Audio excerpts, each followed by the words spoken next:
said hello.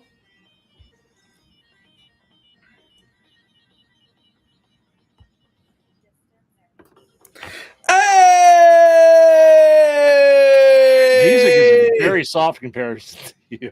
Did you know that? Is that better? No, still can barely hear the music. Still pretty low? Oh yeah. Huh. There have been a lot of weird, strange things going on in the land of my mixer and new software. Ooh. It's because it's a Mac. No, it's the mixer software. So there's a firmware update on the mixer, and it's just been doing all kinds of just like weird things. I had a whole yesterday. I had a whole. We were an hour late starting the show yesterday because I had to spend an hour trying to figure out why I couldn't get audio anywhere in Logic. And it was because they remapped the entire mixer when they did this firmware update, and none of them were going out to any of the correct inputs. Nice. So Lovely. yeah, so I had to remap my entire mixer and then remap that into Logic. It's a technical thing for those of you out there that don't know how all this works. For those of you who do, you probably know my fucking pain. It was terrible. So upset. Question here. Yes. Does that sound louder? I hear nothing other than you. You hear nothing other than me. Okay. Correct. Now I'm gonna. That's still really quiet. It sounds like it's coming from your phone through your mic. Really? Yeah. God, it's loud as shit on my in my headphones. God, this is great. Well, anyways, we're not gonna deal with this tonight because I'm here to do an interview. I'm here to talk to our guests, and I'm tired of dealing with all this crap with this mixer. I'm gonna figure it out another time. But anyways, ladies and gentlemen, welcome to another Thursday Distance Nerding Interviews. The build. We are building new. I've got a new kit that I'm building. We've got amazing guests. We're about to have a shit ton of fun. I just realized that I did not start this on the gram, so let me go and turn it on Instagram here. It's like the whole reason that we're doing it this way is so that Instagram. Oh my God, we jumped up to 22 viewers just when I did that. Hi everybody, how's it all going? Hi. Welcome to Distance Nerding. So here we go, ladies and gentlemen. Before we get into all the fun things and everything that we're going to do, of course, I've got to talk about the sponsor of the show today, with the really bad graphic, ladies and gentlemen.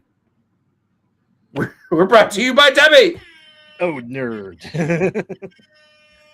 That's right, ladies and gentlemen. Debbie is a brand of energy drinks created to help focus concentration reaction time with no jitters or crash. Debbie contains no maltodextrin, no sugars, no fillers, no artificial colors or dyes. Find out more about Debbie at www.debbie.gg. Use the code NERDING10 and get 10% off your order. Guys, it's delicious. It is nutritious. It tastes just like chicken. I'm lying. It does not. But still, it is just fine. See who's on the chat here. Bro, show your screen. I'm on the screen, buddy. I think he wants you to stream some Roblox so you can get some Robux as his mama's homeless. I kind of need this because my mama is homeless. Can I get some Robux? Yeah. I assume that's money for Roblox. It sounds stupid not to be for it. Yeah. I'm sorry. Bagel Side DeBell. Never mind. What? I 100% sent you Robux, buddy. Yeah. Hopefully you you can help your homeless mother with your Robux. Yeah. I hope that this is either some 8-year-old kid.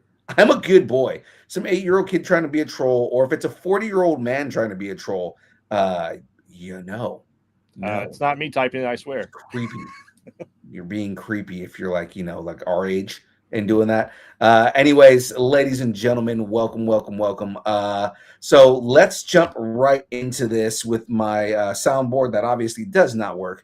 Ladies and gentlemen, Today, we are bringing back on probably one of our most prolific guests, a man who we love having on the show. And because every time he comes on, he blesses us with new content, new books, new different things.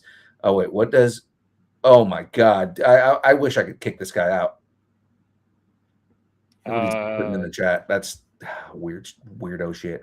But yes, ladies and gentlemen, please welcome back to the show our friend, comic book writer and creator, Nate Price. And along with him, ladies and gentlemen, put your hands together for the amazing Carl Bourne. All that silence in the background. Your neighbor's playing some sound effects for you, Phil. It's okay. Yeah, I know. I don't know what is going on with this whole mixer. Again, they updated a bunch of stuff, and like half of it doesn't work right. It's because you sent all your Roblox to this guy, the 7-year-old kid. Apparently, yeah, I sent it to the 7-year-old Roblox kid. Actually, I'll admit it. It's me. I'm just... Okay. Whoa, Carl, are you okay? Yeah, I'm good. Was that the dogs? No, that was my friend. The skeleton was still alive, apparently. The skeleton needs some Robux. It does. the skeleton definitely needs some Robux.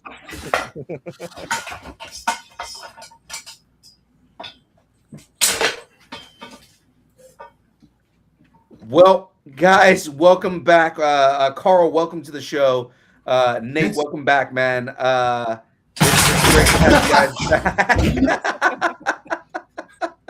This is going to be a thing on the show tonight. It's great. Yes. Random things fall in the rear. Fantastic. I don't know. My camera is like magnified 5 times more than normal. So I moved the chair back, and then chaos ensued. So Yeah. Hey, I love chaos. That's why I'm always chaotic neutral. You never know which way I'll be chaotic. no, I'm good. There's a lot of chaos going on here. I'm gonna put Carl up here. All right, guys, and it's mainly just because of the because the format we're in. It zooms in. Yeah, because I can't get the cameras smaller than that. Awesome. Yeah, unless I did. Oh, come on. Ah. Nah, it's still the same size. So yeah, we'll go back to what we were doing. If it'll let me. There we go. All right. So let's jump into this. Nate, of Thunder. So this is the book that we're talking about on this. Or you know what? Actually, before we even do that, Carl, this is your first time on the show, and we know Nate's already experienced this like 12 times. So we're going to ask you our show question here. Okay. So before we get into it, of Thunder and everything that's going on with everything that we're going to do here, we have a segment on the show called Growing Up Geeky. What did you geek out on when you were a kid? Ray Harryhausen movies. Ooh, nice. What was your favorite one? Probably any of the Sinbad movies, like 7 Voyages of Sinbad. Yeah, but, I mean, they're all pretty equal. Maybe Clash of the Titans the most because they had toys and everything. Mm-hmm. Right. I had the Kraken. Really? Oh, you actually had the Kraken? That's dope. I did. I wish I could find it. It's just pieces of that thing are worth good money now. Yeah. I didn't realize they made toys for Clash of the Titans.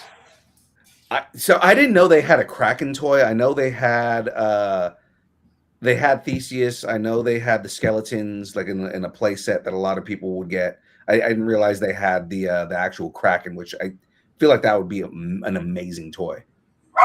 Yeah, I'm a 70s kid, so like I'm sorry if you can hear that.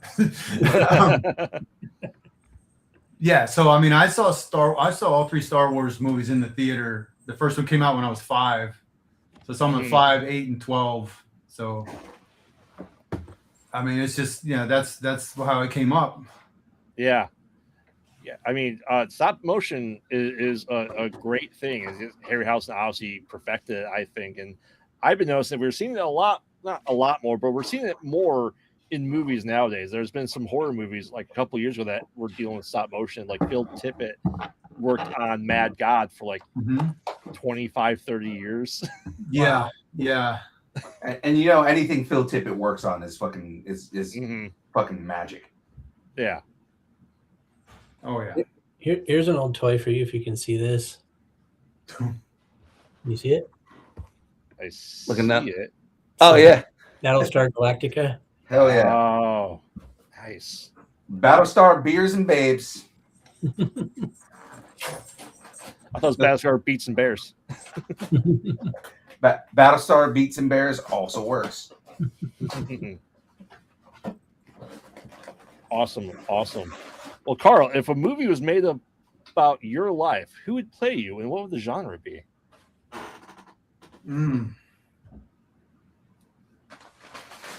I don't know who would play me.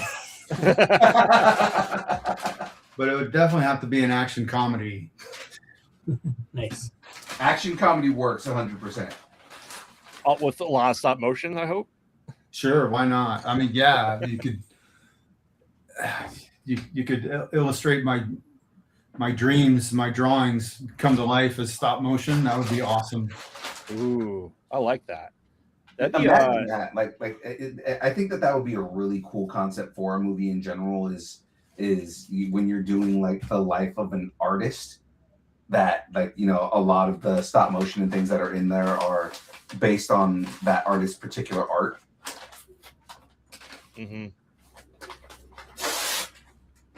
Like so I was gonna say like what was his name? How Pharrell's movie was a Lego movie. Oh yeah, it's stop motion. I said is great. And is that what really got you interested in art then, Carl? Was just the stop motion and kind of like the way you were able to pose and the lines drawn with it? No, I mean, I never. All kids draw, and I just never stopped. There was no conscious interest in art. I was just like, every once in a while as I got older, I'm like, how come other people aren't making art? They don't know what they're missing. Probably because I was an only child, we lived in Germany for a while when I was a kid. My dad was in the military, so I lived on the German economy, couldn't speak German, so I spent a lot of time in my room just building stuff with Legos, playing with my toys, drawing, reading comic books, drawing. As soon as I'd finish reading a comic book, I'd start drawing my own comic book. Nice. Just up in that Ray Harryhausen, Spielberg, George Lucas era. Mm-hmm. You were gonna love that stuff. If you were a nerdy kid, there's just no stopping it. Yeah. It like I said, I love stop motion. It's I think a lost art form that realistically to me, that's not any different than doing VFX on a computer. I think it's just a different way of doing stop motion because you still have to draw the outlines, you have to block everything out, and still really time consuming. Yeah, I mean the main thing, do you approach it as an art or is it just your a technical skill and a job? Like if you approach it as an art, the viewer is going to see that. Right. Yeah. That love is going to come through. Oh yeah, it's great stuff. So you're drawing this entire time. Now, were you reading comics that were German when you were living in Germany? A little bit. That was a cool way to learn the language, because with the pictures, if there's a word or two or three I couldn't understand, I could kind of fill in the blanks, Mm-hmm. So that helped. Yeah, I did make German friends along the way, and we kind of, I learned as much German as I could. They learned as much English as they could. Awesome. So what was like your when you got back to the States, do you remember like your first comic that you picked up when you got back here? Yeah, so I had lost interest in superheroes, and I was just collecting like G.I. Joe and Conan, stuff like that. And then so when we moved, I met some friends, and they're like, "You're not reading the X-Men? This is like Chris Claremont's heyday. They're like, Oh, yeah. what's wrong with you? You're not reading the X-Men? I'm like, I don't know. I don't read superhero comics anymore. So well, you need to go back. And they loaned me some, and then I was hooked. And I love that it's like I don't read comics, superhero comics, because you got to go back. yeah, It's time to move back, man. I didn't believe them, but they were right. Yeah. I mean, if you're in the Claremont from era, that, absolutely. I found out about Frank Miller when he did the Wolverine miniseries, Right. and then I became the biggest Frank Miller fan in the world. And that's when I not only just made comics for fun, but I was like, no, I want to do this. Like, I want to make comics that get printed and everyone sees them. You know. Yeah. After I think I closed the Dark Knight Returns, and I was like, I see my destiny. Yeah, it's comics. I used to collect them not back in the day, but like I'd say early 2000s. Really got into it. Then I sold everything I had because my wife's like, "Yeah, it's taking up too much space." Like, okay. And then I started getting the omnibuses, and then all independent stuff, pretty much, is now my comic collection. So, but yeah, I've always been an X-Men Marvel guy myself. Phil knows that. He's more of a DC guy, I'd say. I'm more of an everything guy. So I mean, like, I kind of know everything comics just because I just kind of I always got into comics like really, really hard when I was younger. Yeah. So tell us. Let's get into Of Thunder. Tell us a little bit how that came to be, Nate.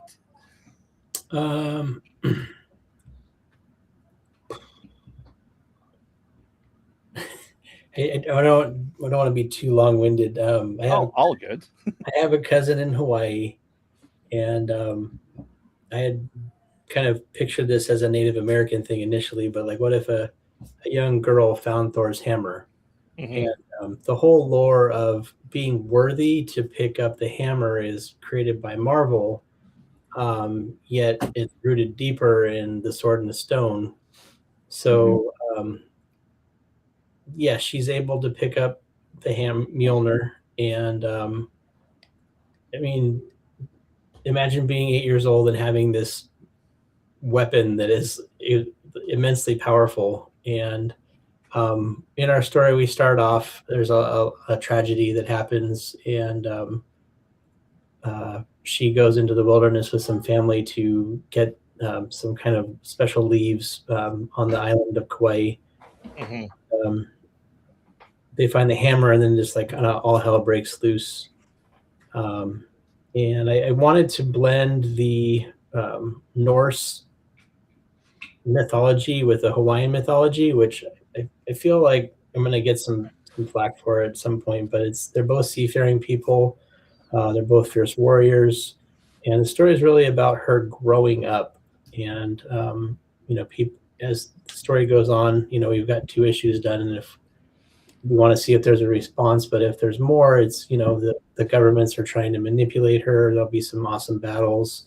But really, she'll fall in love for the first time. It won't be like a tight sequential thing. It'll kind of span over years. But really, the story is kind of in tune with watching my cousin grow up and seeing her go through a lot of hardship and overcome. That's the hero's journey. We've seen it a bunch of times. So how can we take it and make it something new, fresh, and fun? And that's what I try to do with the story. And Carl came in and put his amazing artwork together with it, and that's kind of where we're at. Oh, we're running a Kickstarter. I'm just going to throw that out there. If people want to pledge tonight, I will $20 or more. I will include an extra comic with the pledge. So, yeah, and I know you and I discussed this comic off camera a bit ago, and like I said, it's nice to see. You said Norse mythology. Yes, Marvel has it with Thor, but as you said, they heavily got it from original mythology, right. And it's just interesting to see what their differences are, because they Marvelified it, just like how Disney Disneyfies their stories. They're like, oh, that's our story that we've had for this 500-year book. It's our property. And I'm like, it's not. Like the spinning of the hammer to fly away. Mm-hmm. I was told to stay away from certain aspects specifically, So, but I mean, Thor is, however old of a legend, so it's always some, buff white guy being Thor, or Jane Foster. So Right. I like what happened with his kid who doesn't know, about life yet, and there's a special or a exclusive cover we did for Fan Fusion last year, and she's carrying the world on her shoulder, and she's dragging the hammer behind her, and it's this thing of like the youth inherits the world from the older generations that we basically effed up, and then she's also has this weapon that has unlimited power, which is like her potential, and she doesn't know what that is yet, so she's dragging it behind her. And that's kind of the significance of the story so far. And it's we've done Night of the Chihuahuas, we did Drib, we did The Family Man, and those are all like funny horror-ish, and this is something different. And it's a little bit of a risk because you build a fan base, and they want to see, you don't go to McDonald's and buy seahorses. Like, so I hope that people will resonate with the story and want to see more, because there's more story to be told. Yeah, I mean, I found the story super interesting, especially like the way that you chose to kind of tell the story. I kind of like the back and forth with the opening characters. I don't want to give too much away and say who those opening characters are, but I kind of find I love that kind of mixing of mythology, and it was just a really cool way to kind of like do that. But then also, I found it very refreshing, is the word I'm going to use here. I found it very refreshing to see that, again, and a lot of this might have to do with that your cousin, grew up in Hawaii and everything like that, but that the way they converse was very Hawaiian. Yeah. Well, and that's the thing. Talk about the mixing of mythologies. Like, I know, especially in the horror world, and people like, oh, you can't have a Sasquatch, in Illinois. Why not? Why can't he travel? You know what I mean? Or people like, oh, the Wendigo is only Pacific Northwest. But it doesn't have to be. That's the whole idea of the mythos and lores, is that you're able to do that. And like I said, this is a meshing of those two worlds. And I think that you can generally only do that in comic book form, I feel, and get away with it. Because I think, it's just like people like, oh, not like, oh, Hela was their sister. Like, no, she was, in the mythology, Hela was Loki's daughter, that whatever, and you're able, but they're able to get away with that. I think you're able to do that with Thunder too, just because you said you are combining two seafaring lores together that, and generally like two areas that people don't associate with each other, Hawaii and Scandinavia. I mean, obviously, I have a lot of arguments with people online about that. So, oh yes, you do. But that's what's good about those. You're able to make people think about that and have discussions around it. And it's the whole thing of like navigating treacherous waters, like the whole idea of learning as a kid to like who to trust and who not to trust, and what these people are ultimately after. I mean, it's kind of been done 1,000 times, but it's just a new frame to look at it through, I guess. Yeah. So Nate, what was it like for you before you found Carl? Like I said, you've done other horror things to then go into this fantasy world instead. I have so many story ideas. It is ridiculous. Like, I keep writing new things before I finish. Somebody recently told me, like, why don't you just finish writing The Family Man 2? I was like, all right. So I did, and I told Carl. I don't think I've told anyone, and I told Carl. I don't even remember if I think he said it was like a good starting point, but I just went like way, and I need to tell you who, Grave, but I just went way out in left field, and like I just love like playing in the sandbox of story. So it doesn't. It's just all story to me, whether music, art, dance. Like I just love story, like the form of storytelling. There's a few songs that like they hit me so deeply that I'll cry because it's like it's not what you'd expect. Like I would bust myself out, but like, do you guys know the song "Pink and White" by Frank Ocean? I'd have to hear to know it off the top of my head. No. Phil, do you know it? Phil? No, I don't. Okay. Well, I've listened to it several times, and I asked a couple people, and they're like, "Oh, it's about pussy and cocaine because it's called Pink and White." And I'm listening to it, I'm like, that's not what I think it really is. It talks about this basically a kid jumping off of a tower of milk crates into a pool and like dying. And most people, when they hear it, like I've asked maybe 10 people and they don't catch it. And I'm like, there's a deep story going on right here. Like topically, yeah, it's a good beat and whatever, but I just really enjoy a good story. And we were at WonderCon, and a few people commented about like they loved the fact that we were doing original stuff. We've seen 1,000 Spawn sketches, you've seen 100 X-Men titles, and nothing against any of those things. I mean, some of them are great, but we're generating real fresh new things, maybe recycled a little bit. I mean, it's Thor, but it's still an original idea. It's an original thought in the way that you're going about the story. Yeah. So I could sit here and spit off a couple of my ideas, and maybe I'll do it later. And after I want to hear what you guys think. I have some really great new ideas, but yeah, for sure. One thing at a time. Yeah. So, Carl, like, how much research do you have to do with the drawing and the backgrounds and dive into that both sides of the mythology? Well, I think I already knew a lot about Norse mythology. Now that I mentioned, it's probably that interest in Ray Harryhausen is why I was also very interested in mythology when I was a kid. Right. And the way he would twist it a little bit too and make it his own. I think that's part of the reason this story appealed to me, and that was my angle, was coming in from mythology. Not we're gonna do our version of a Marvel comic. I wasn't thinking about Marvel or DC at all. I'm more of an independent comics guy now. But as far as research, there's a lot of really cool visual stuff for the Hawaiian mythology that I didn't know anything about it. So that was fun. I will dig into stuff, as much as I need to, and then probably a little more. So I mean, I Nate trip did to most Hawaii of was that. I got a good script.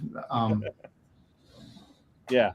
I think there'll be more later on. We start bringing in more Hawaiian gods and stuff like that.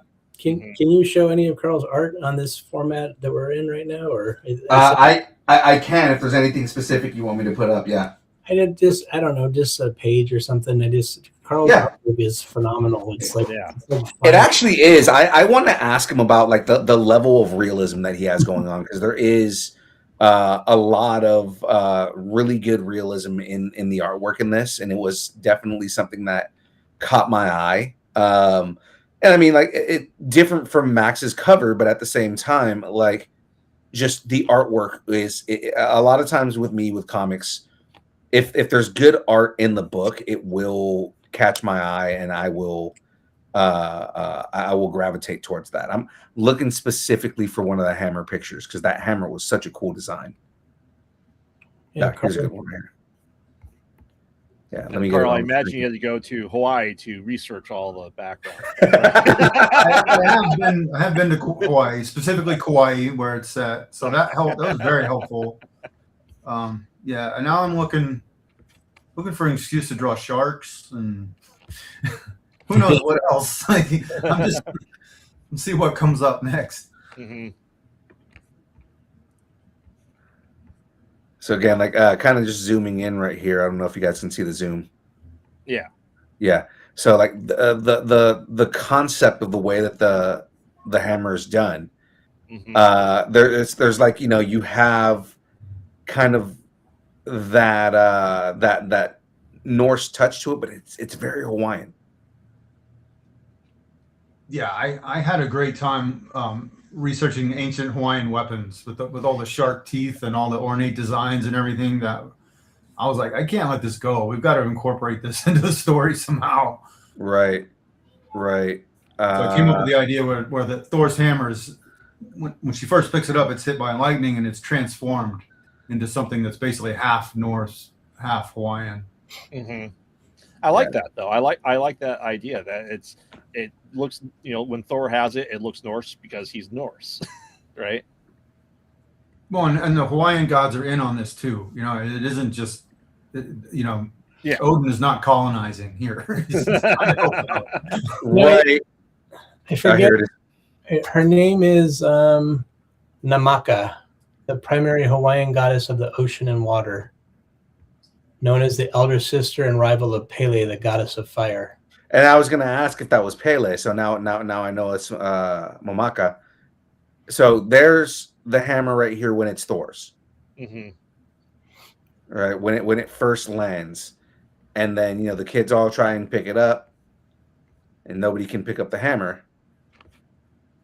And again, I'm not going too far into this, but going back to the page where we were, she picks up the hammer, and it's transformed into a more Hawaiian hammer. Yeah, that's like I said, that's a good mixing of the mythologies. I really dig it. And again, I don't want to go too far on this because I do want to encourage people to go and read the book. It's definitely well worth the read, or at least both books. Are both books out right now? Yes. Yeah, so both books are definitely worth the read. The artwork is amazing. You can already see, looking at it, like all that artwork is really good. And I also have to ask you, Carl, specifically. Oh, Asbest is asking what book is it? It's called Of Thunder. Can you drop the link in the chat for the Kickstarter? Absolutely. Let me go grab it real quick and I'll put it in there. But yes, Carl, I want to ask you. So, looking at the way that your artwork is done and kind of just the line work that you have and all that, were you more self-taught, or were you are you traditionally trained? No, 5 years of school. Okay. Oh wow. Maybe a little more, because then there's random classes. I believe in continuing education. So yeah, I did 3-year trade school, the Kubert School, so specifically for comics. Oh, nice. And then I did 2 years of college with random classes. I don't like to be out of school for more than 5 years, even if it's just, taking a week off from regular work and going and looking at a bunch of YouTube stuff, like whatever I can do. I told myself, even when I was 18, my first year in school, that I was going to get better every year, no matter how old I got, no matter how long I did this. I was going to get at least a little bit better every year until I can't hold a pencil anymore. I appreciate that, actually. I really do appreciate that. I'm not good at being self-taught. I really wish I was, but I'm not. And just a reminder, if anybody's in the chat now, if you pledge tonight, we'll track it and we'll give you an extra comic book along with your order. Anything physical, order $20 or more. I think that's right. Yeah. So that's the link in the chat right there. So yes, guys, put in that pledge. Make sure that you get yourself that, and again. Just for watching, if you order while watching the show right now, you guys get a exclusive from Nathan Price, which is always nice. He's always got these cool exclusives and these variant covers that are really dope. So yeah, like I said, and like I said, the black and white artwork is I'm looking at some of it right now. It's just absolutely astounding, and the shading, is that all pencil? Yes. Yeah, they're shaded pencil drawings, and then they're just altered. Like the contrast is altered a little bit in Photoshop. Okay. And a little bit of effects, but I'd say it's 90% pencil. Nice. So, who would you say, as an artist, is one of your biggest influences as far as like the way your artwork goes, aside from Harryhausen? Yeah, I have a lot of influences outside of comics, but no, yeah, and it's anywhere, and like if you're influenced from Pablo Picasso or anything, like what would you say are like your biggest influences? I mean, I can't give you one name, but so Rembrandt and Doré. I also like a lot of Rodin sculptors. I like a lot of black and white photographers. Inside comics, I wouldn't say I achieved this, but I wanted to be a combination of Bernie Wrightson and Mobius. Oh wow, those are deep cuts. Yeah, yeah. I discovered those guys in art school. I got turned on to a lot of cool stuff. I really like European comics and horror comics that I wasn't aware of. And Vertigo hit big when I was in school, so I got really into that later in life. So however it came out, I don't know. There's a bunch of different influences. There isn't one artist that I tried to follow close. It was a bunch of them. I appreciate that, though. I appreciate that, like, again, you kind of get inspiration from different places, which, I mean, as it should be. That's kind of the way it always should be with any kind of art. It's art is subjective, so just getting different influences from different places. And when I was younger, they didn't have all these books like Understanding Comics out. They had the Will Eisner sequential book, and that was about it. So I studied the hell out of movies. Nice. Sergio Leone, Akira Kurosawa, people like that. People who could really compose a shot and really tell a clear story, but still a very powerful story, not oversimplifying. Graveyard's been learning a lot about Kurosawa lately, so it's been great. Yes, I have. Now, Carl, I can imagine you like when you're drawing with your love of Harryhausen. Do you have the fully movable body that you can position to you want in each position you want to be able to draw it, or is that kind of just like off of memory then? I use a lot of reference, but I will use. Yeah, I have models. I have that skeleton you see that's lying on the ground now. I have mannequins. Sorry, Mr. Skeleton. We apologize. What's that? Sorry, Mr. Skeleton. We apologize for throwing your ass on the ground. I mean, the worst has already happened to him. He'll be all right. But I because of hours and hours of life drawing in school, I can take a bunch of different photographs and put them together, use them as reference, but make a totally new image out of them. And I pose a lot in front of my computer camera, just whatever I can do, Like from one of my stories, I had a seaplane in the story. I literally bought the model kit and built it so I could view it from every angle. Oh, wow. So I knew I was going to have to draw it like 10 or 12 times. That's smart, though. Yeah. I think it's amazing. We've got Diego and Lawrence, Phil. Yeah. Like when they're doing the superhero stuff, like they are like on ropes and swings and just trying to get. Yeah, and I mean, especially when they do anything that's martial arts related, because it's crazy. Yeah, it's just I am not an artist by any stretch of the imagination. I'm just like I can barely draw as it is. So like he can't draw, he can't dance, he can write though. So there's a plus.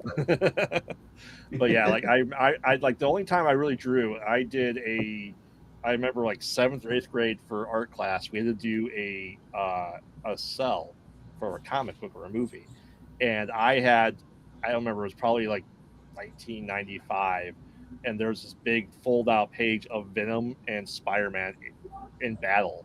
And so I drew Venom from that comic page into a much larger thing, and then I did the movie cell from it, or the cartoon cell from it, and I thought it looked great. My parents still have it somewhere. That's the only time I was able to draw, was just like looking at something and just blowing it up for me. Your parents didn't get mad at you for drawing something that wasn't, I don't know, from the Bible or something?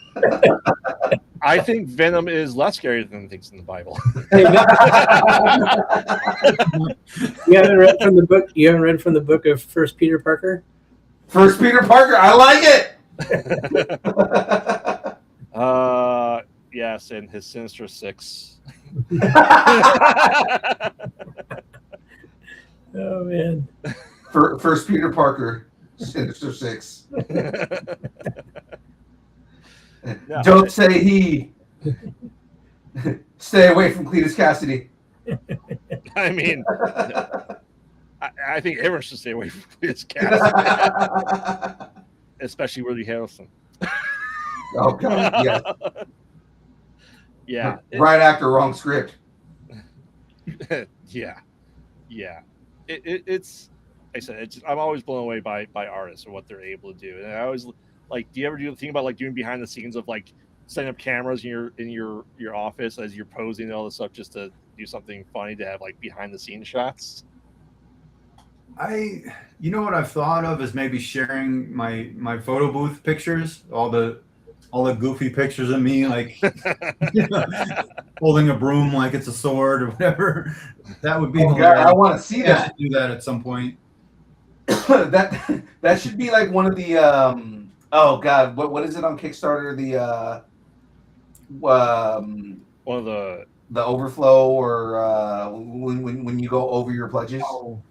Stretch goals. Stretch goal. You guys should make a stretch goal of a Carl posing in front of his, That would be great. his camera. You're gonna make heck of money. That was a big challenge for this book because I can't, I can transform myself into pretty much any other kind of man, gain or lose weight, whatever, but I cannot pose as an 8-year-old Hawaiian girl. He's like, wait. Let me watch Moana like 12 times. Let me go watch the new Lilo and Stitch movie. Yeah, not the new live action Moana. That looks atrocious. Only because of his hair. Yeah, that's the only problem with that movie. I just want to throw it out there too. Is this started off as a full color book, and when we sent the exclusive last year, so many people commented about how amazing it looked in black and white. We decided to break it up into 2 issues and make it black and white. But there is a color version. We want to make a 48-page book, and Carl had already colored almost the whole thing. So it's pretty much done, and that also looks amazing. But yeah, it's kind of funny how that just rolled out because they both look great, and hopefully we can. I think that's that Bernie Wrightson influence. And I love the old monster movies too. Yeah. The original Frankenstein, Wolfman stuff. Oh yeah. So yeah, if the picture doesn't look good in black and white, I'm not going to bother coloring it. I'm going to keep working on it until it looks good in black and white, and then I'm going to color it. Mm-hmm. Well, and then for Nate, I think like this sets this apart from say Drip, because Drip is hugely vibrant in color, and then you're doing this, and it feels different, with it being black and white. And like I said, I think black and white is fantastic, and even with spots of color, it really makes everything pop. But like I said, the shade on this is just insane. Well, this goes back to kind of like via Night of the Chihuahuas, Mm-hmm. It's been kind of a real blessing to work with different artists that are. I don't want to like. How to say it. I just feel they're very talented. Like it's been great. I'm really lucky. Everybody I've worked with has come out with like the Family Man doesn't look anything like Night of the Chihuahuas. Trip doesn't look anything like a Thunder, but they're all unique and strong visually. And I think we talked about this before. I remember Phil affirming this, but it's like in comics you do judge a book by its cover. So. Yeah. The artwork is visually on point, and I hope the stories, are good where they resonate with people, make a good product, and something that people want to pick up. So, yeah. Absolutely. Well, and I know you said you're concerned about getting away from the horror side, but like, when it comes to movies and TV shows, not everyone does one genre. They like to spread their wings with it, and because people are like, oh, I don't want to be the horror guy. I'm like, you should. I love horror, so I'd love to be the horror guy, But with you, like I said, you're expanding your writing styles and genres, and it's just absolutely amazing to see. So there's an artist named Jay Photos down here. He's an old. Oh, we know Jay Photos. He's been on both of our shows. So he's an old Todd McFarlane guy. He's a teacher, and I actually went to his class. I met him, and I'm like, hey, I wanted to learn, and he's like, dude, just come to my class. You'll learn a lot. And he, to this day, I can call him or text him, and he'll answer me. But I was like, I don't feel like this isn't working. He's like, you need to build your catalog, like get a bunch of books, appeal to different, groups of people. Like we made a kids book for Night of the Chihuahuas because so many people asked if it was kid appropriate. So I'm hoping that these kind of things will, if you don't like Chihuahuas, well, cool, we have a couple different stories now. So that's the hope. Still trying to figure out how to make the independent comics thing work. Yeah. I mean, Night of Chihuahuas is my kids' comics. It's kid friendly for my kids. And I mean, I love all the work you guys do. Like every book you've come out with, every book that you've promoted on the show, I've enjoyed immensely. You know what I mean? I love the storytelling and the way that you tell your stories. It's that's why we're such big advocates for you guys, is because thank you. The work that you guys put out is top notch, man. Thank you. And I just want to say this before, I don't know when I know you guys go for a while, but Carl also, drum roll, has completed Night of the Chihuahuas 2 issue 2. Oh, surprise! I like it. So that we were trying to get it ready for WonderCon. I think I kind of dropped the ball. So I'm waiting on 2 ads, and then we will have issue 2, and I'm hoping to have it before we go to El Paso at the beginning of next month. So nice. Do you have any? Can you show any of the interiors, Carl? Do you have any?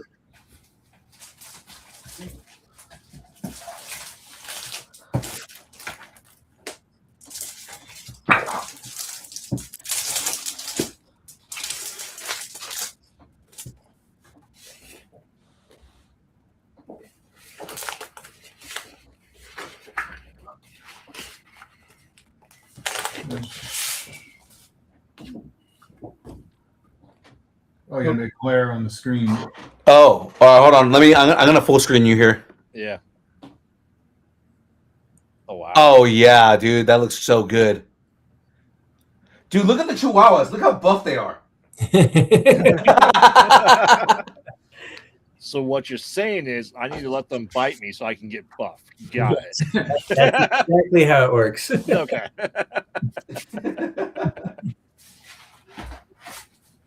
It's amazing. I love Night of Chihuahuas, everything you're doing, Nate. I'm excited that you guys are just continuing to grow here and put stuff out.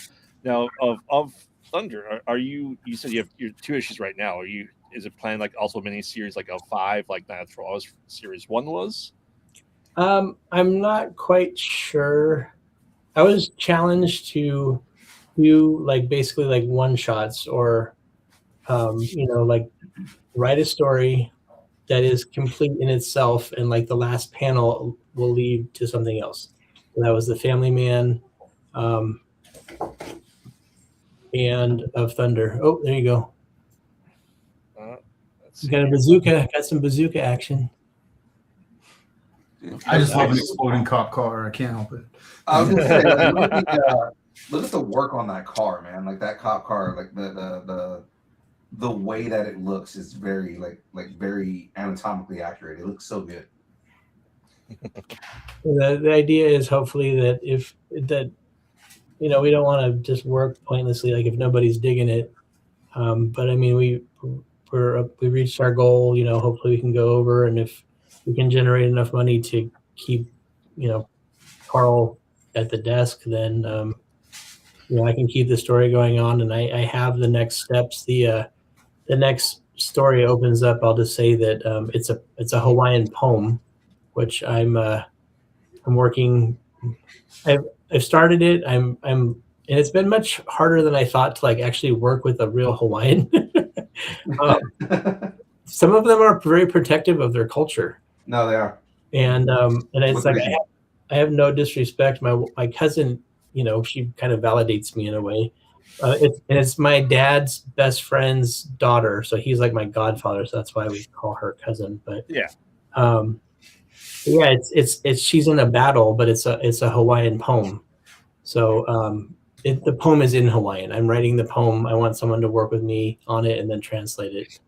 So it should be fun visually. Again, I love the level of cultural respect in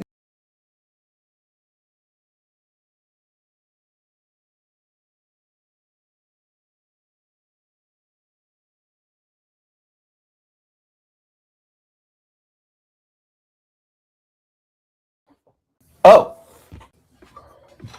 Uh-oh. What happened there, Phil? I don't know, but I love that I was talking to myself the entire time. What? Wait a minute. You're saying the last thing I heard you say you love the level of cultural respect.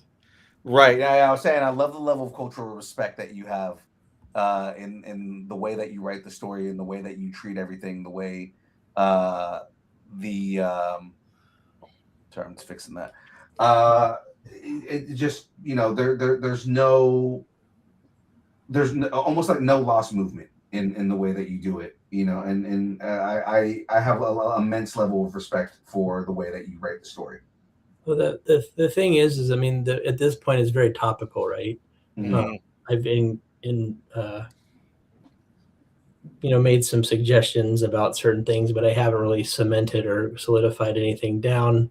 And now that it's a real book, I mean, we have friends of other realms in Hawaii that have really supported us. I'm going to go out there and do a signing in June, but people in the local community now are picking it up, and I'm hoping to make some solid contacts of people like, hey,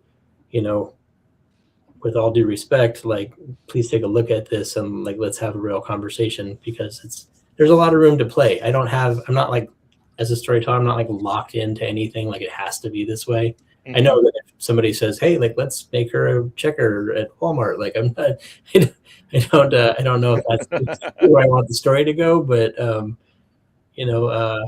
Also, I love when the story opens up. It's literally them. I've had this argument with people, but it's literally them talking about like just how the invasion. You know what I mean? Like just Hawaii should be for Hawaiians. And it's like I very much argue that point all the time. I got all that from listening to people when I'm with my cousin and the locals are talking, or you see people driving around in their truck with a big flag that says "Go home."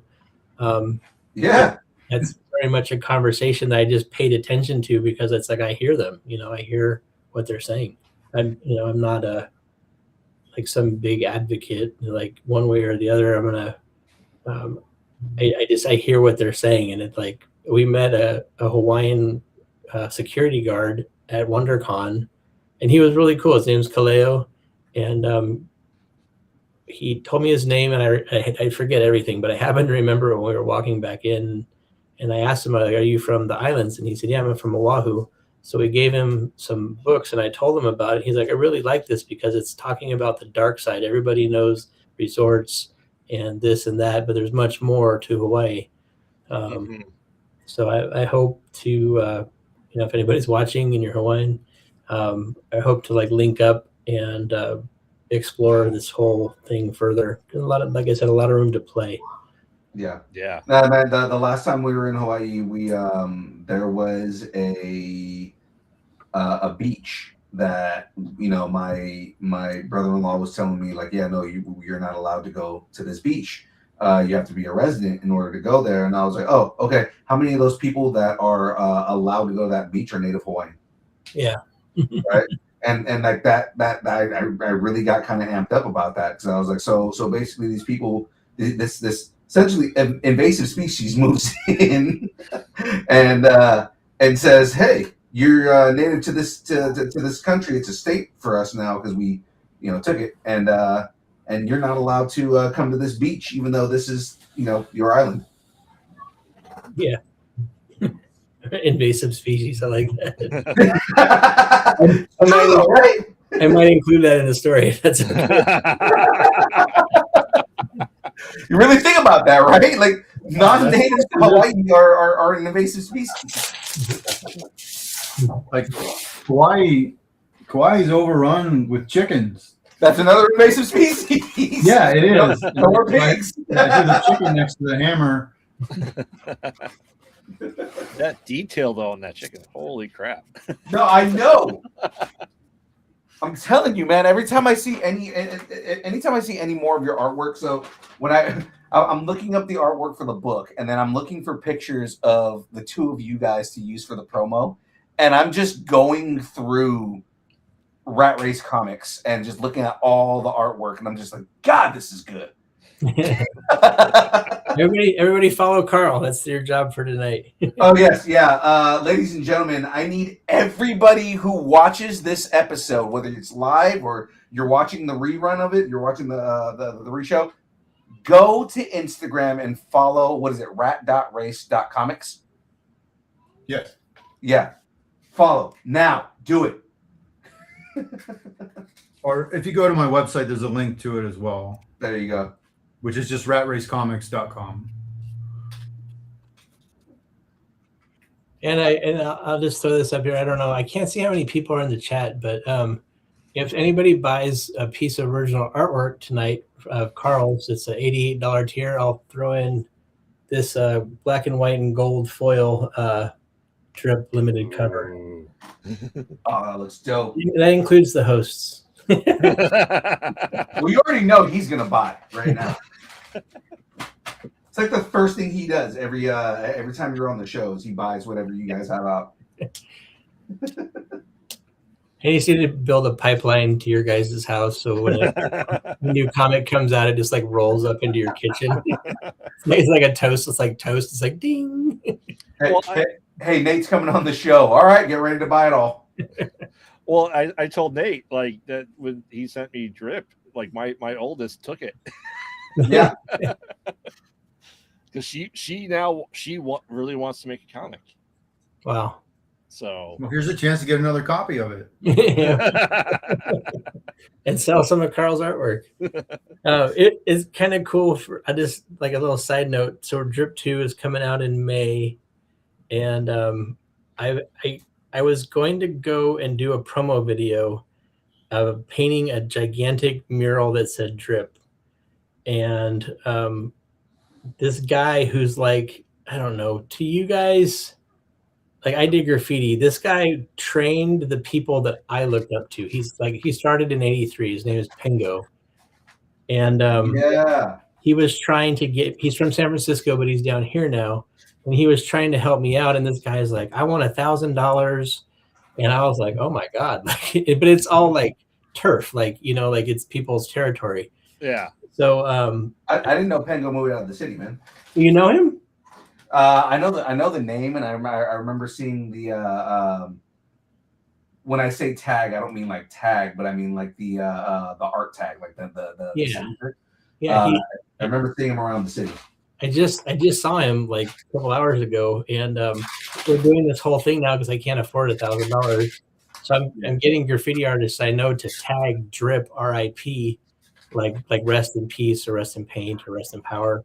But it's this whole thing for my next marketing thing is like I'm doing this series of people talking about how they heard that this guy died, and it's like everybody giving a memorial to him. So I don't know why I came. I'm soft plugging Drip 2, but it's also just a really fun. Trying to think of creative ways to do this to market. So remember, I'm an OG hip hop head from the city, man. So I mean, yep. Did you happen to see? Now we're going way off topic. Did you happen to see the mural that they did in Oakland for Alyssa Leo? I didn't. Oh, my buddy did that. They did it to just like do it, and then they got like so much love from it. Like all the TV stations were out there. The mayor went out there. I don't know if she ever went out there.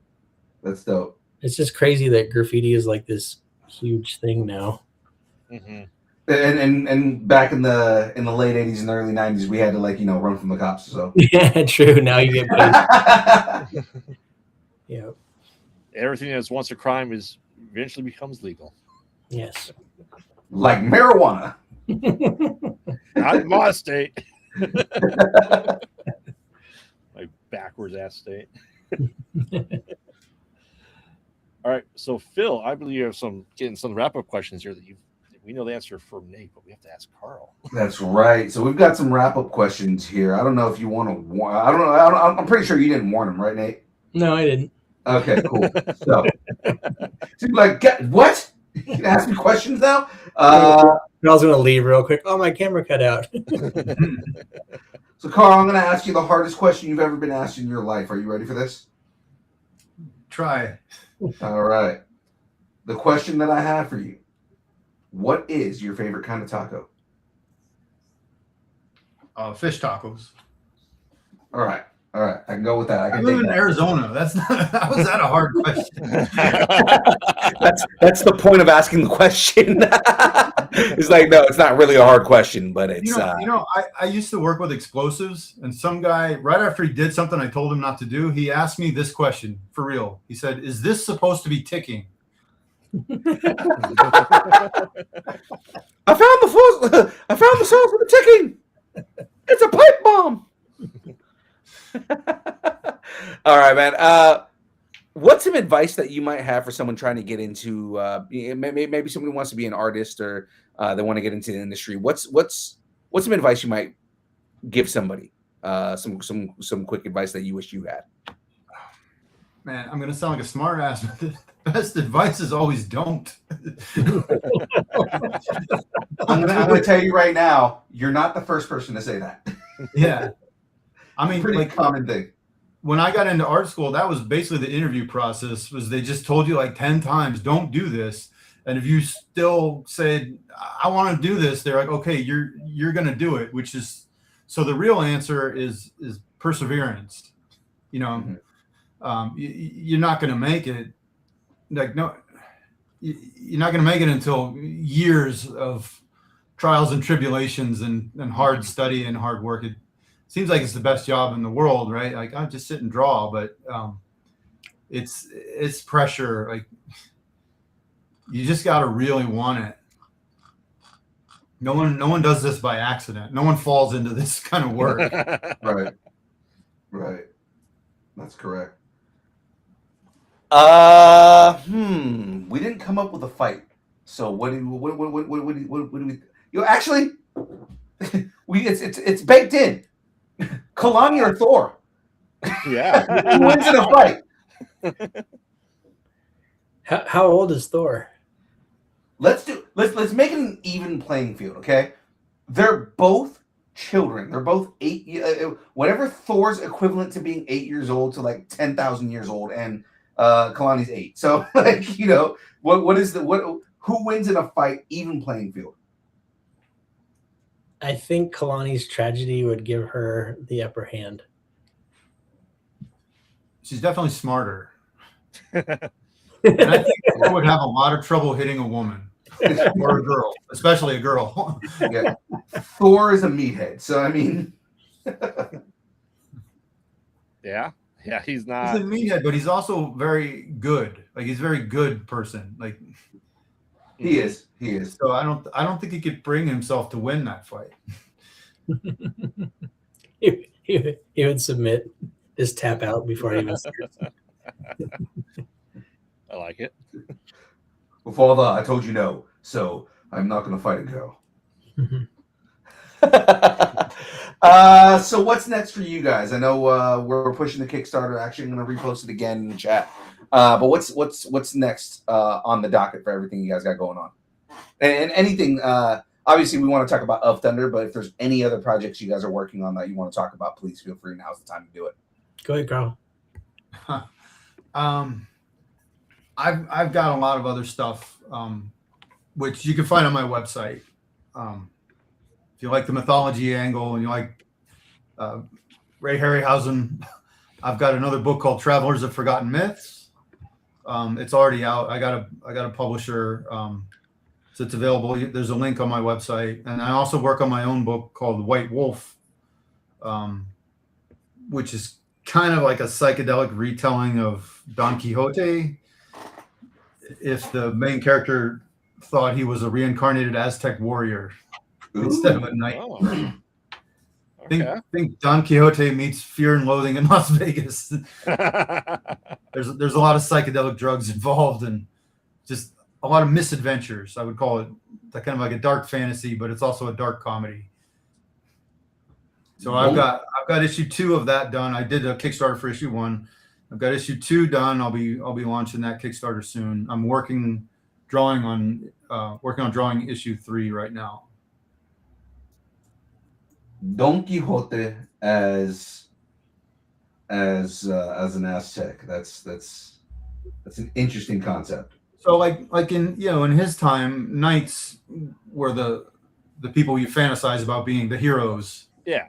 They were in our time, it's like action heroes.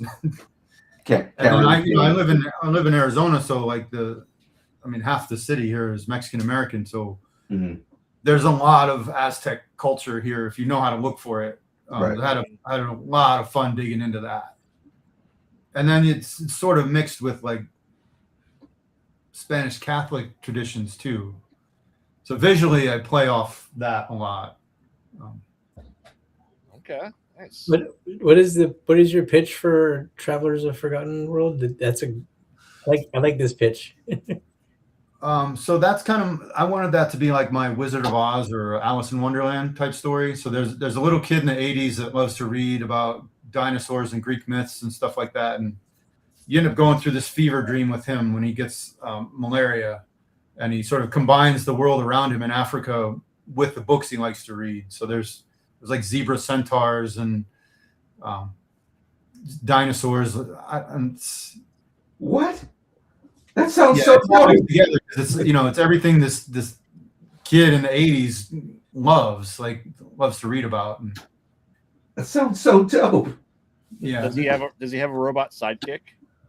No, that wouldn't be robot sidekick. This is my take on Medusa.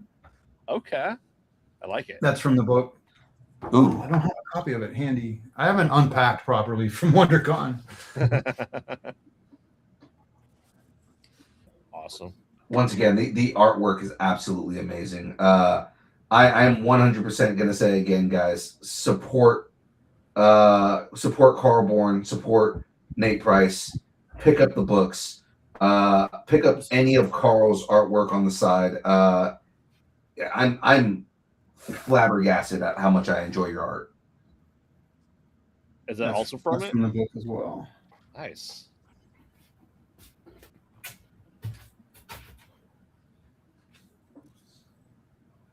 Good stuff. All right. Well, any other plugs that you guys want to do? Social media. Where can everybody find you if they want to follow more Pork Chop Express and more Rat Race comics? Instagram porkchopexp55, or Night of the Chihuahuas, Instagram and Facebook. We now have porkchopexp.com, which is the website with everything, and we're trying to get the DNS pointer to point Night of the Chihuahuas at porkchopexp.com/NOC. So it's all kind of there. All the books are available, and you can find us. We're going to be at El Paso Comic-Con in the beginning of May. We'll be at Phoenix Fan Fusion in the beginning of June, and I think we have a horror show in October, but really I think for us, we're going to try to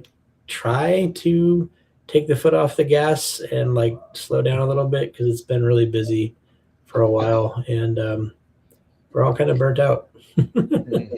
I feel that.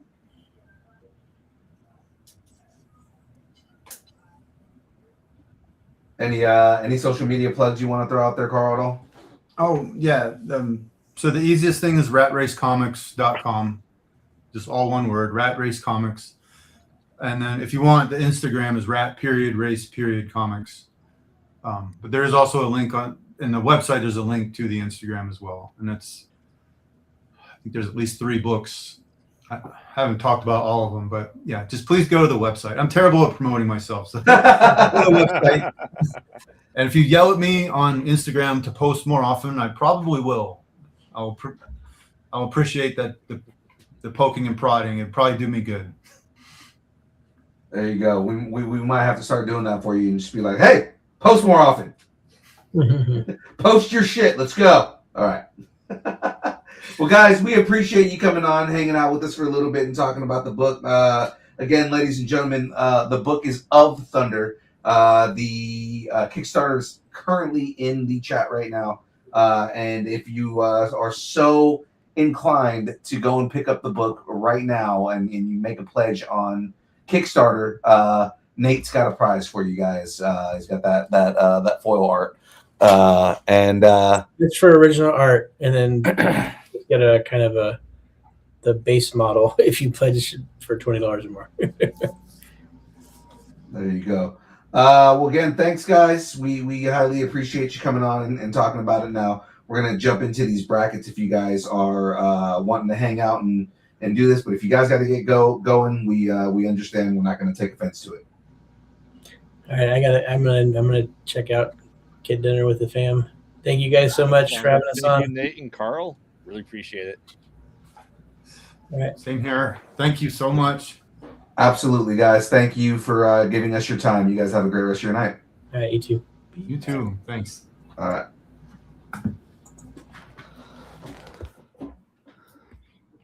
Okay. Well, that was a fuck ton of fun. I'm being serious with you guys. If you have a chance, if you're watching live right now, or if you're watching the rerun of this, the recording of this later, go and pick that up, guys. The book is really good, and it looks like it's got nowhere to go but up. The story is really ramping up, and that's just in the first 2 issues. So I mean, I'm recommending going to go and pick up that book. Oh, for sure. All right. I didn't tell you what the bracket was for tonight, did I? You did not. What is our bracket? Comedies. Just comedies? Best comedy. I like it. And just because April Fool's Day was yesterday, gotta do something comical, right? That's right. So are we just going to talk about the 3 comedy April Fool's movies that you guys did on your show? No. I hand selected 32 comedy movies that are, I think, good, and we'll see which one we think is the best. I left a couple off. There's a ton of comedies, so this is part 1 of the best comedy movie. We'll start off with just love RNG. Not Another Teen Movie. Oh God. Versus Horrible Bosses. Horrible Bosses. Sometimes, what does he say? God. Sometimes you got to put Band-Aids on your nipples to win the race. Yep. Absolutely terrible. Not Another Teen Movie, which was the first appearance of Captain America. Yes. Yeah. And Horrible Bosses. I don't know. Horrible Bosses is a pretty funny movie. Not Another Teen Movie was in the vein of all of those parody movies that they just kept like fucking beating us with. Arguably, besides Scary Movie, the best. You can argue that. I think Epic Movie was awful. I think yeah, it was terrible. Whatever they did that they're making fun of Charlie and Chocolate Factory was awful. They did one where they were making fun of Charlie and the Chocolate Factory? Yeah. I did not know this. Yeah, it was it Epic Movie? No, because that or there's like Meet the Spartans, which was just awful. Meet the Spartans was terrible. Yeah, but I think Not Another Teen Movie is so quotable, and especially if you're of our age that grew up watching like Pretty in Pink and 16 Candles and all these, you know, uh, um, 10 Things I Hate About You. This movie is a perfect parody of it. 10 Things I Hate About You. Say Wong says Horrible Bosses. I'm going not another teen movie because I think it just killed it. I could watch that one over and over again versus Horrible Bosses, which I still absolutely love. But I think I could rewatch Not Another Teen Movie more. I don't know. Charlie Day took the like was amazing in that movie. Oh, hands down. I mean, poor guy had to get knocked unconscious and then fondled by Jennifer Aniston. I mean, of all that's gotta be like if you're gonna be making it with Jennifer Aniston, I'd want to be fully awake for it. Yeah, and then on top of that, just Jennifer Aniston stinning. Mm-hmm. The whole thing about Jennifer Aniston being basically naked in nothing but a lab coat. Yep. I felt for him in a way that was more along the lines of why not me? Yep. I mean, your dentist might do that to you too. You don't know. No, my dentist definitely doesn't. My dentist is not as hot as Jennifer Aniston. Given, my dentist is a decent looking dude, but he's not Jennifer Aniston. There's only one. Yeah. All right. So what are you going with, Phil? I don't know. Instinctually, I want to say Horrible Bosses, but Not Another Teen Movie does have kind of a place in my heart. Yeah.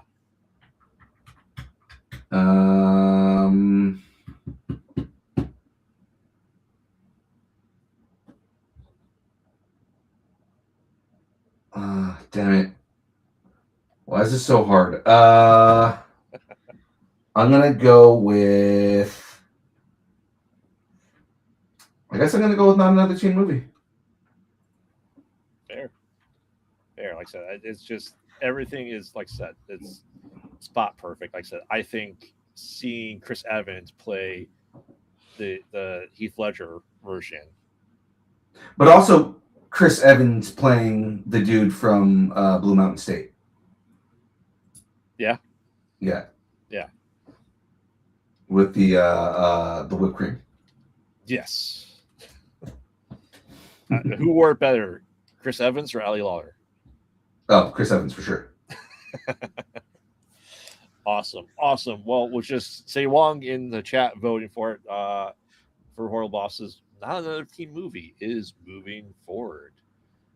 Next up, we have Step Brothers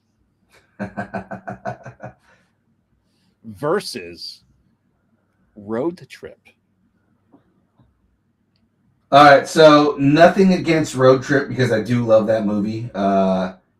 There's a lot of quotes in that movie. Mm-hmm. You know, one of my favorite ones being, "Did you kill a cheetah? No, that's her underwear. She gave them to me. I boinked her. Did you just say boink?"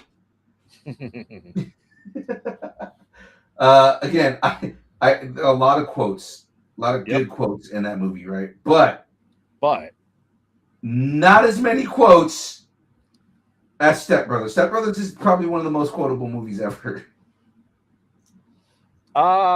Did we just become friends? Best friends? Yep. Actually, I think that's on the fucking soundboard. No one's gonna be able to hear it. I was gonna say, obviously, no one's gonna be able to hear that shit, but I'm pretty sure it is on the soundboard. Let me see.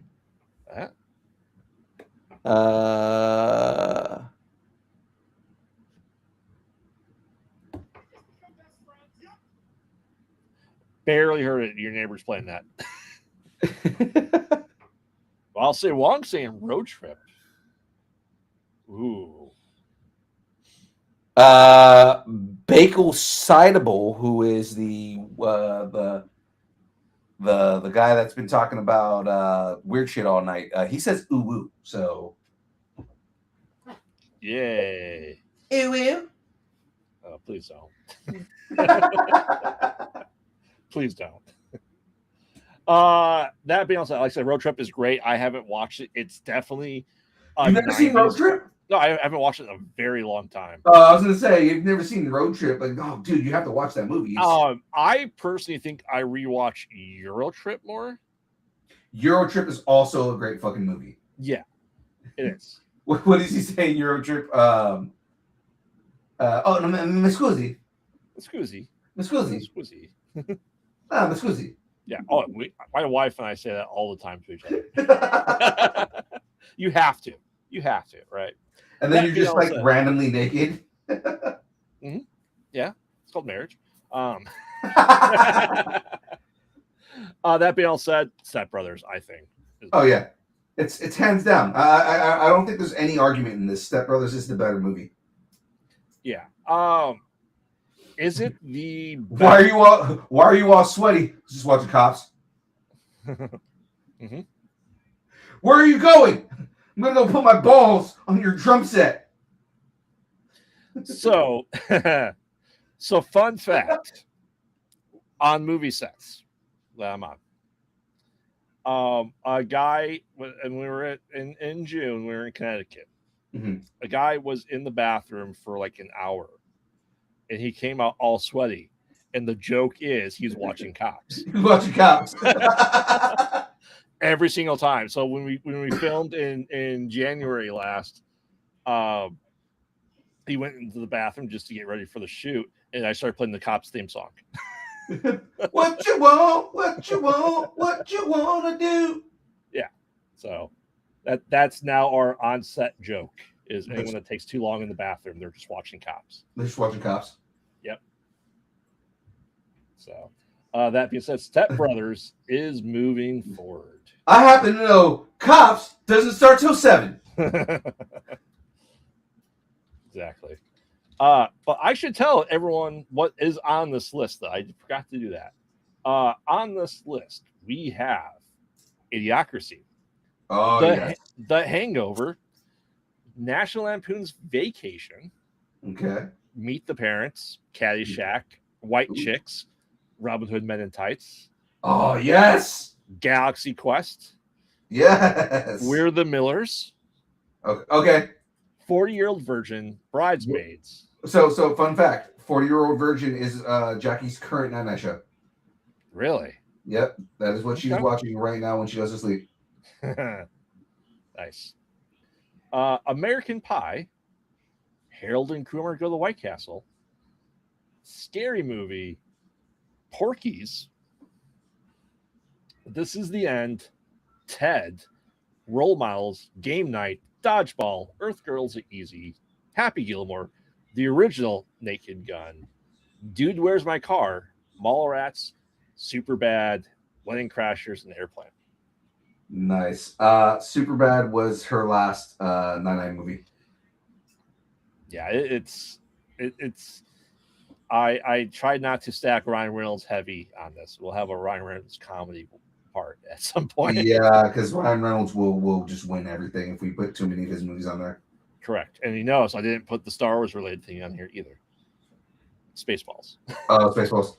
Yeah, I was gonna say because Ryan Reynolds movies alone, fucking Waiting will like move up the ranks so hard. Correct.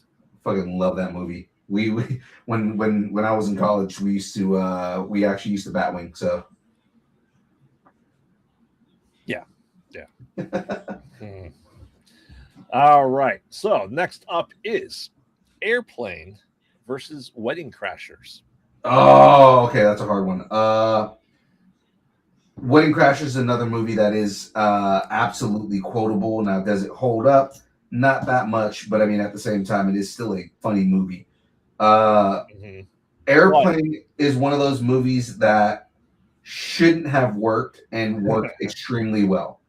I would say damn near every line in Airplane is a quote. Yeah. hands down. Yeah, Airplane is a classic movie. Looks like I picked the wrong day to quit sniffing glue. And I am serious. And don't call me Shirley. Don't call me Shirley. Okay, how often do we just in everyday life quote that line? Leslie Nielsen and remember, Leslie Nielsen went into that movie doing a serious take, and that created deadpan Leslie Nielsen, because Leslie Nielsen was a dramatic actor before he did Airplane. Oh, easily. Yeah. And he literally, Airplane is the movie that turned him into a comedic actor. Yes. There could be an argument made he is the best straight man in a comedy. Period. He is. Because, like, again, this is a guy who, went and made Naked Gun after all of this, and Naked Gun is, again, he's a straight man in a comedic movie. You go and look at his work in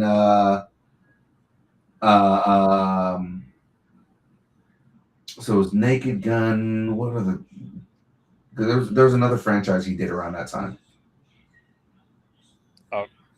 Around that time, he did Dracula Dead and Loving, but that's after Naked Guns. Dracula Dead and Loving It was later, and again, that was arguably the only reason that I watched Dracula Dead and Loving It. Not because I'm not already a massive fan of Mel Brooks, but because Leslie Nielsen played Dracula, and that was like the draw to me. Yeah, that's sounding. I'm definitely saying Airplane at this point. Even though Wedding Crashers, did give us Isla Fisher.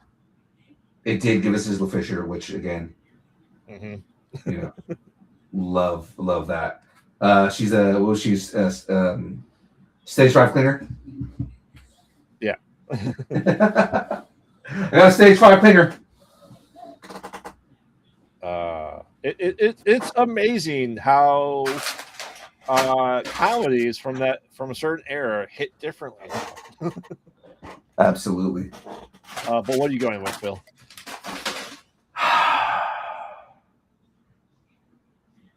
Wedding Crashers or Airplane? Sure, Sham, how's it going? I think I go Airplane, man.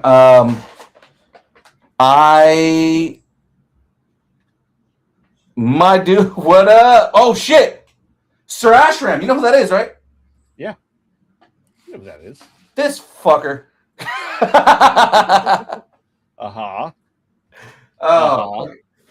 Aaron, Aaron, we fucking miss you, dude. I think I go Airplane, man. Airplane is a classic movie. Fucking Bagel said that he clipped me. Did he clip me going, ooh woo? Please stop.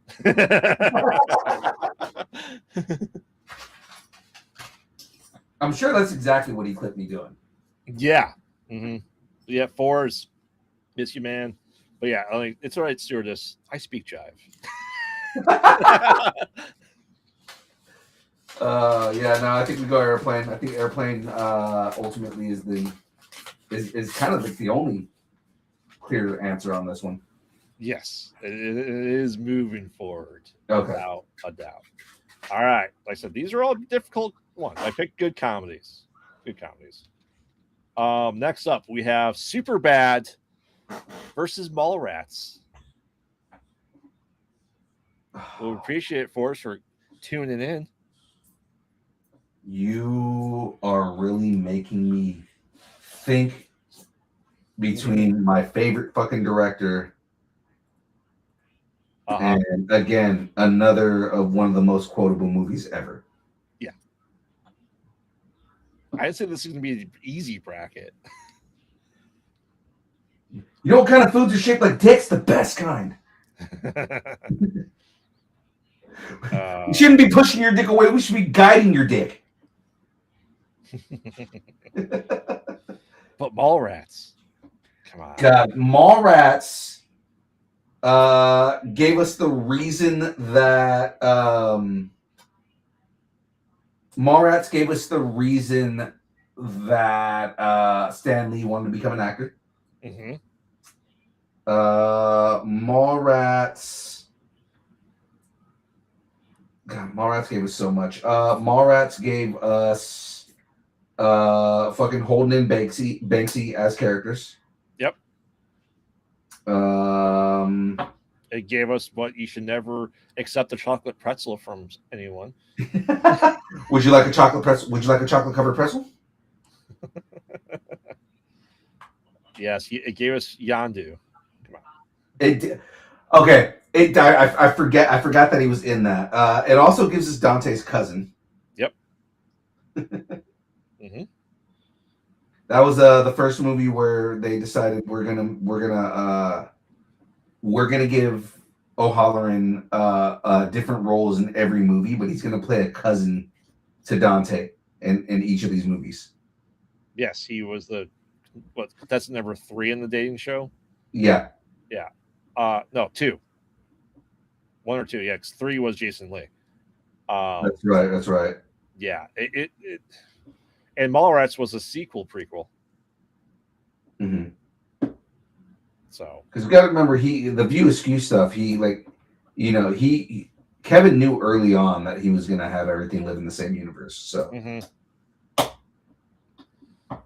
Yeah, I mean, Superbad is great, but I gotta go Mallrats. I don't know, man. Superbad, like I said, has some of the best quotes. Mm-hmm. Crazy thing about my back is that's located on my cock. Yeah, there's just so many fucking quotes from that movie. Yeah, but Say Wong, we're doing Superbad versus Mallrats. We gotta know Say Wong and Forrest what your vote is for the better comedies. So I'm going Mallrats. I could watch Mallrats probably every single day and not get sick of it. Yeah.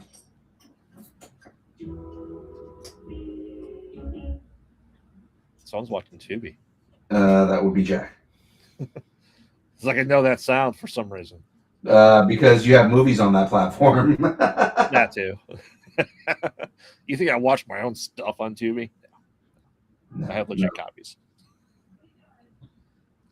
So what say you, Phil? Say Wong and Forrest. Like, I want to say Mallrats, but at the same time, I love that movie so much. It's so hard for me to vote against.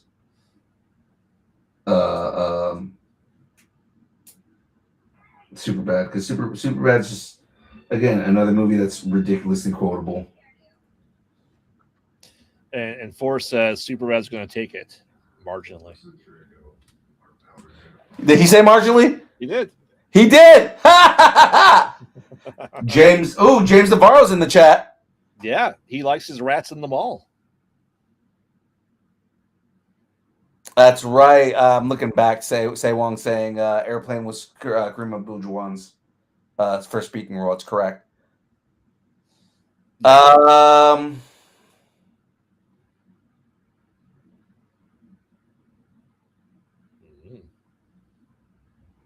You're not wrong. I'm going Mallrats. and it's really just because I was really torn on this because I do love Superbad. It's a movie that I absolutely do love, but just in the end, I can't go against Kevin. No. So I threw Mallrats in there. We're using Talk Studio now for us to appeal to the youth that washes their chickens. Yes, that's why it looks like mobile. Also because it's cheaper. I mean, that's not one of the formats this way. No, the format's this way because it appeals to the youth. Exactly. Because we're talking to the youths. They have to know what the best comedies to watch are. Without us, they will never know. Exactly. All right, that means Mallrats is moving forward.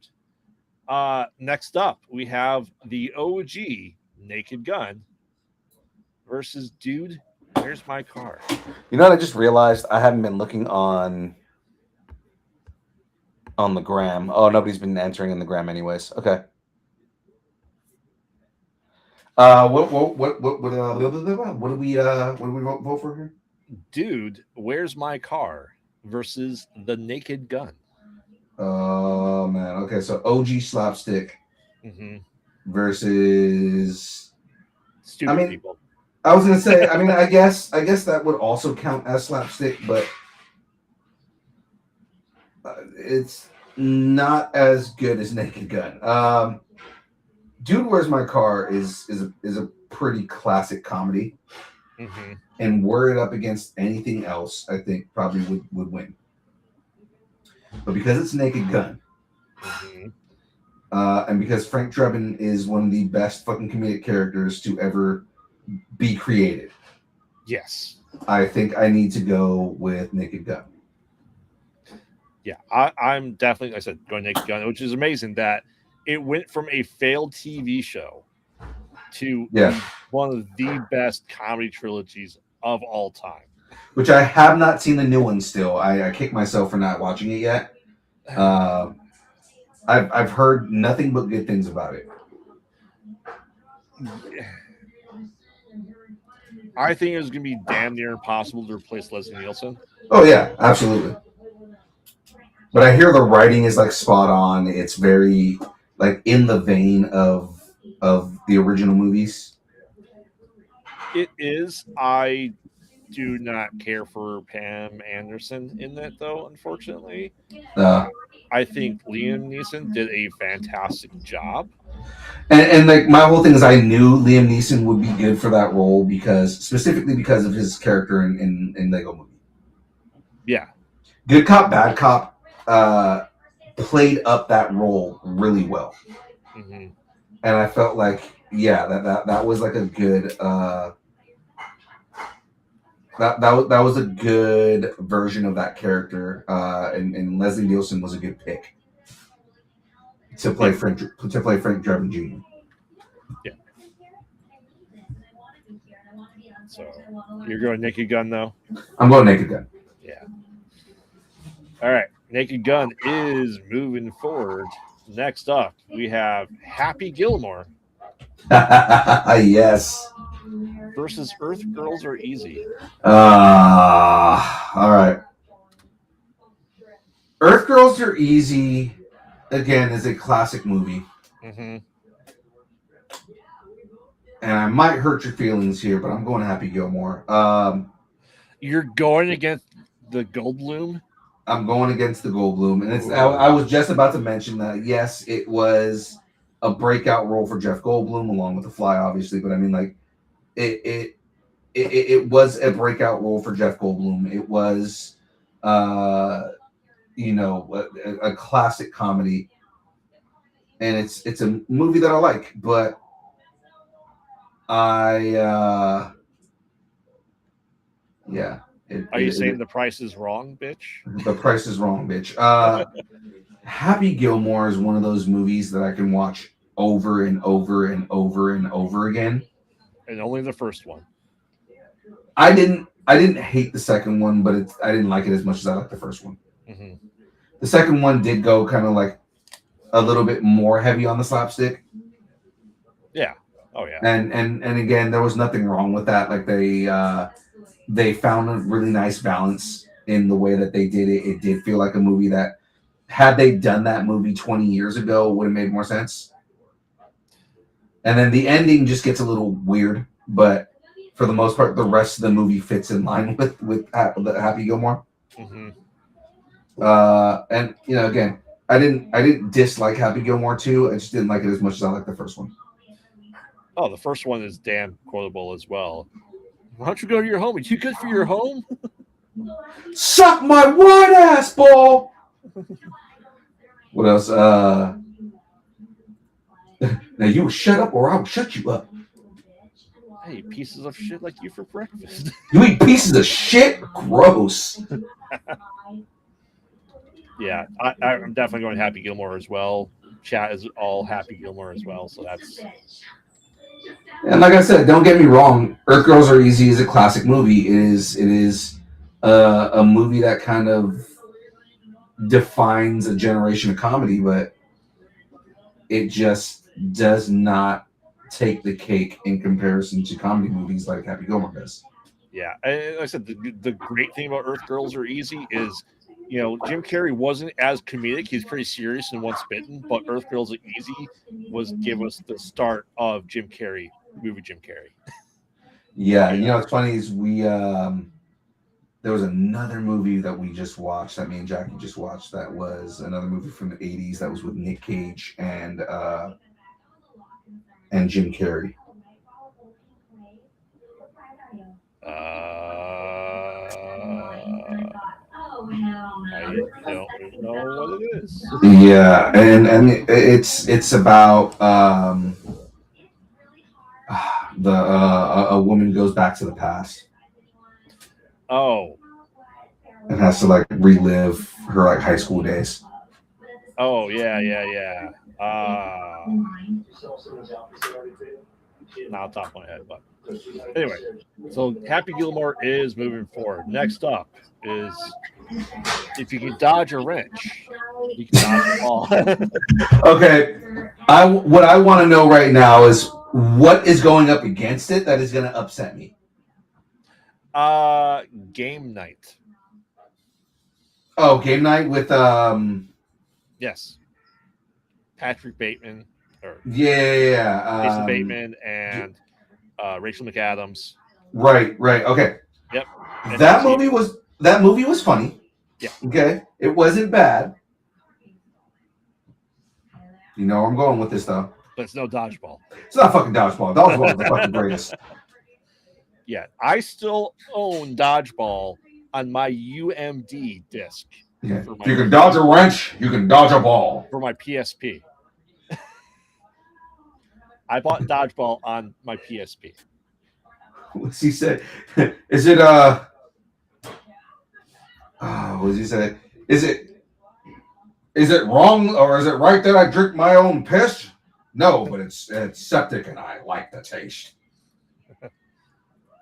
And a lot of people's introduction to the one and only Alan Tudyk.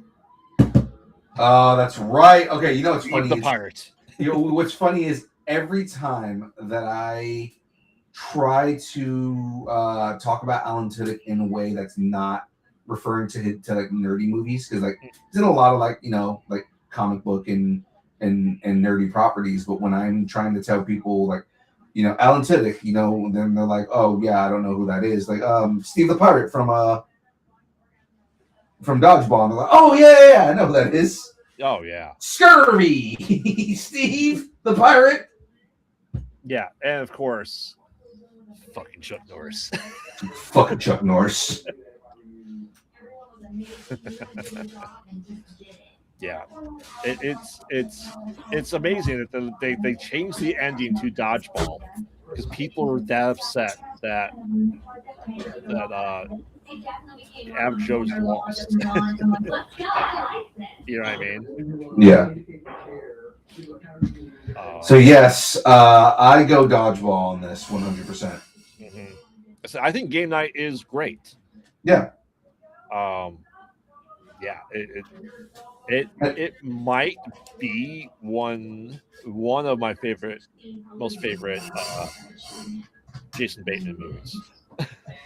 Yeah, because again, it's a good movie. It's not by any stretch of the imagination a bad movie. It's not a bad comedy. But again, it's not fucking Dodgeball. Correct. Dodgeball just holds a place in everybody's heart because it's a fucking classic. And Justin Long stole the scene. Oh God. What does he call him? The teenage teenage love puppy. Yeah. Yeah. And you know the large cheerleader who he held up in the tryouts? That was Mary Laura Beth Denberg. Laura Beth Denberg, that's right. Yes. Vital information for your everyday life. That's right. All right, yeah, dodgeball is definitely moving forward. Next up, we have role models versus Ted. Role models.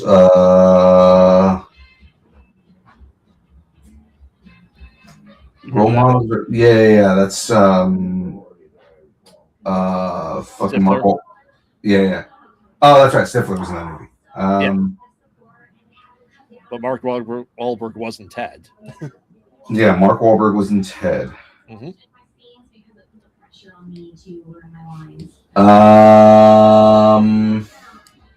Yeah, McLovin, Stifler, Paul Rudd, the role models, That's what it was. and Peter Griffin and a teddy bear with Ted. The first Ted was fucking great. Yes, hands down. I think the first Ted was better than role models. I've only watched role models a handful of times. Mm-hmm. But I think Ted is like showed that Mark Wahlberg could do comedy pretty well. And he works better when he's doing comedy than a scientist, let's say. We are the type of girls that other girls. Oh, this is so cool. It would be better. It'd be better if it had like if it was backlit and you had lighting on the screen. There wasn't backlights in the original Game Boy. No, yeah, you're right.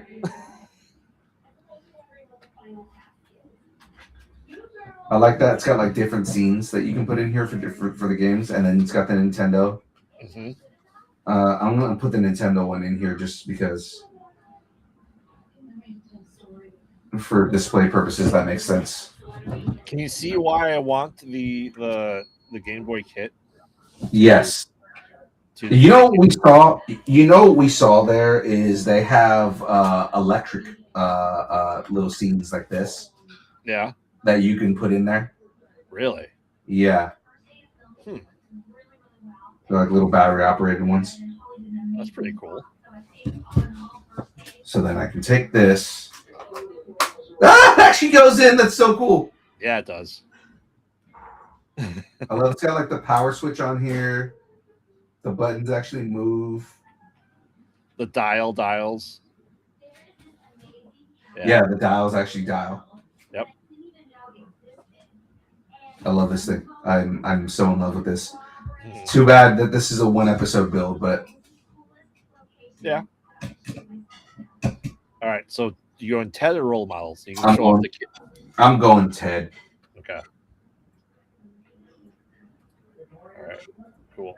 Well, that's about the end of the build. If you want to show off your build there, I'll let people know. See what one says. Ted. Next time we'll have This Is the End versus Porky's. Scary Movie versus Harold and Kumar Go to the White Castle. American Pie versus Bridesmaids. 40-Year-Old Virgin versus We're the Millers. Galaxy Quest versus Robin Hood Men in Tights. Oh, what the fuck? Yeah. White Chicks versus Caddyshack. Meet the Parents versus National Lampoon's Vacation. And The Hangover versus Idiocracy. Oh, Hangover and Idiocracy is going to be a hard one too. Mm-hmm. Idiocracy is so fucking relevant right now. 20 years later, yeah. Yeah, I know. I mean, that movie's going to continue to be relevant because people are fucking stupid. Exactly. Yep. So show us your Game Boy, Phil. Show us off everything that you built. It's crazy because you're just looking at the screen right now, and it like literally looks like there's just a fucking old school brick sitting on my sitting on my table right here. Let me switch cameras real quick. Right there. So again, guys, I'm very excited about this, but here's my Game Boy. You can see right there, if I move it, the Nintendo logo actually moves with it. It's pretty cool. Mm-hmm. Right. It's like a legit Game Boy. The buttons actually move and everything.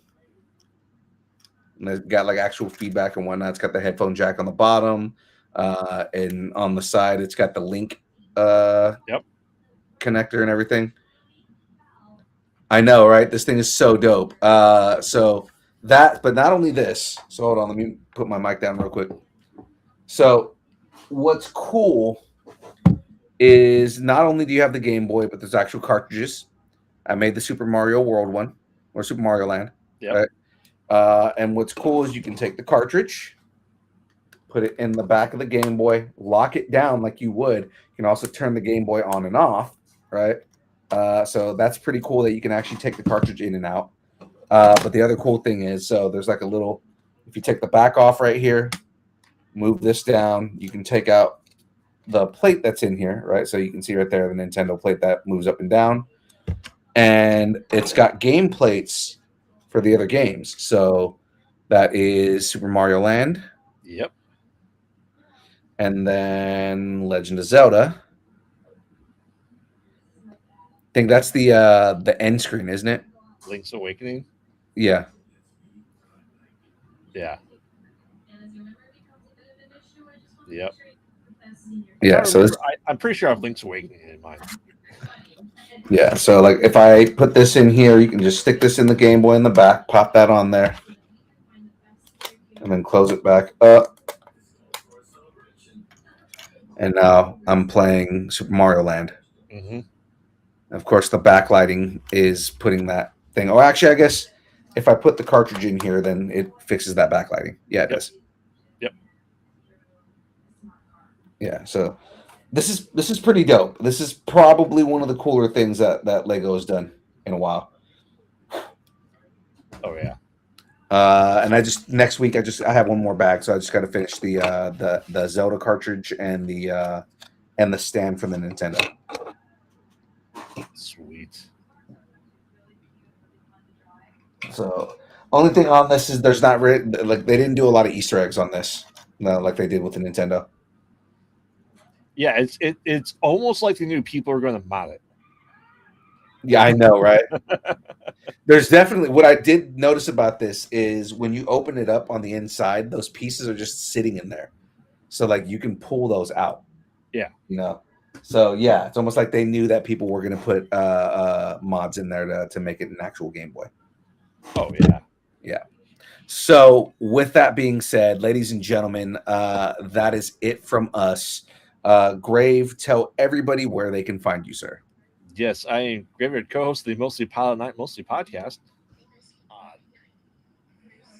Almost can hear that. We released our new episode last night at 9 p.m. because it's April Fool's, and you'll have to see what the joke is this time. Yeah, I know. It's definitely a joke. Mm-hmm. We have to. It's good fun.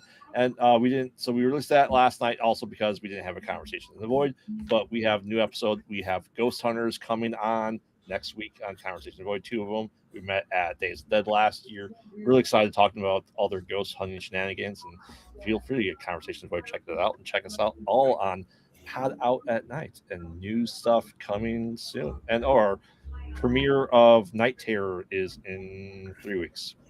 Right. That's awesome, man. As far as we go, ladies and gentlemen, if you're watching this show, if you're on the channel right now, hit that subscribe button.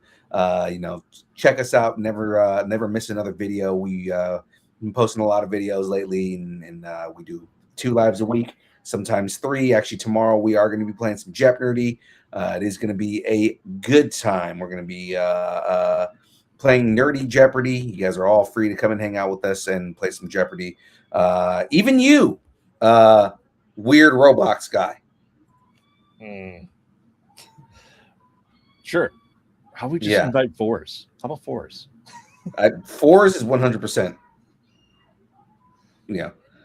Plopping slop. My teacher says, okay, that's your teacher's wrong. It's weird. Mm-hmm. Only if you enjoy it, but only if you enjoy it, I guess. I'm not going to put it on the screen. All right, well, with that being said, ladies and gentlemen, you know who I am, your boy your boy Young Phil, Distance Nerding. Everywhere social media exists at Distance Nerding. A plopping slop kid person, you can go and subscribe to us on OnlyFans. It's only pictures of Aaron Watson's feet and Manuel's the beard. John Mez's glasses. Oh, actually, you know what? I don't think the beard wants you to look at it, so no. And we're just going to leave that be. We will catch everybody on the next one, guys. We appreciate everybody coming and hanging out. As always, thanks, and keep nerding together. We'll see everybody tomorrow for some Jeopardy. Yes. All right. Deuces. Distance nerding. Distance nerding. I keep hitting